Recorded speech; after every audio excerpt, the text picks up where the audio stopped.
Kakaiba talaga 'tong si Robin. Sadyang kahanga-hanga sa mga salita.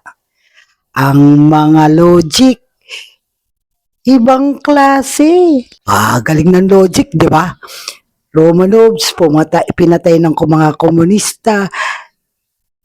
Marcos at saka Digong, lumaban sa komunista. Sabay sasabihin niya, komunista siya. What's the connect, Robin? Ito pa. Ang galing talaga logic.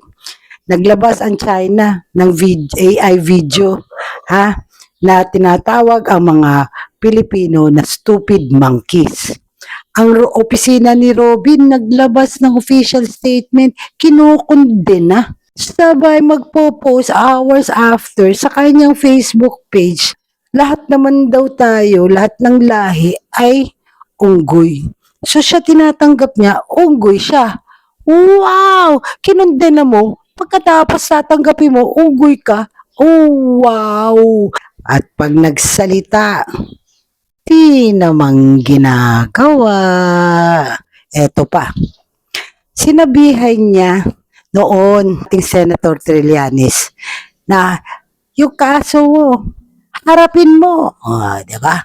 Nung sa impeachment trial, sinabihan niya rin si Attorney Lotok, yung kaso mo, harapin mo. Etong nakakatawa. Sinulatan siya, pinag-i-explica ng ombudsman regarding dun sa obstruction of justice. Hindi sumagot. Wow! Robin! Kaso mo, harapin mo! Robin, hanga kami sa'yo. Walang makakatalo sa galing mong mag-isip.